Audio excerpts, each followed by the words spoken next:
दिवसा लाईट पाहिजे. दिवसा लाईट आपत्तीग्रस्त झालं, तुम्ही सगळी प्रपोजल केलं तरी एमएससीबीला काही लगेच देणं काही शक्य नाही.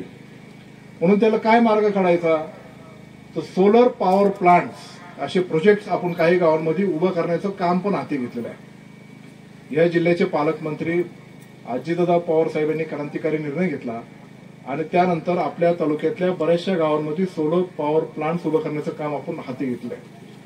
ज्या गावाच्या शेजाराला गायरान जमीन असेल, सरकार जमीन असेल, त्या गावची आपण लोड कॅल्क्युलेशन केलेलं आहे. त्या गावात मोटरीचे वीज किती लागणार, स्ट्रीट लाईटला किती वीज लागणार, घरगुती कनेक्शनला किती लागणार, पाणी पुरवठ्याला किती वीज लागणार, आणि ही सगळी वीज त्या सोलर पॉवर प्लांट जो आहे किंवा सौर ऊर्जा प्रकल्प आहे त्यातूनच त्या गावाची वीज भागवायची. अशा प्रकारचे काही गावात केलेले आहेत. जिथं सरकारी जमीन नसेल तर 4-5 गाव मिळून तो क्लस्टर करता येतो का?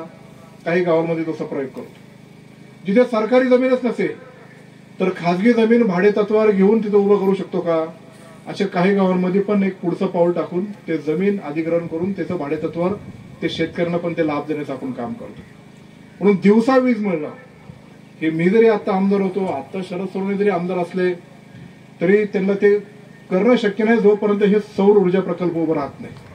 आणि ते सौर ऊर्जा प्रकल्प आजपर्यंत जे आपण उभं करण्याचं काम हाती घेतलंय, मला निश्चित प्रकारे अपेक्षा तर आहेच, पण निश्चित प्रकारे शरददादा सोनवणे असेल, मी असेल, महायुतीचं सरकार असेल, ते पुढे घेऊन जाऊन ह्या तालुक्याला दिवसा वीज मिळण्यासाठी पुढच्या वर्षभरामध्ये आम्ही ते काम केल्याशिवाय राहणार नाही, हा माझा विश्वास आहे.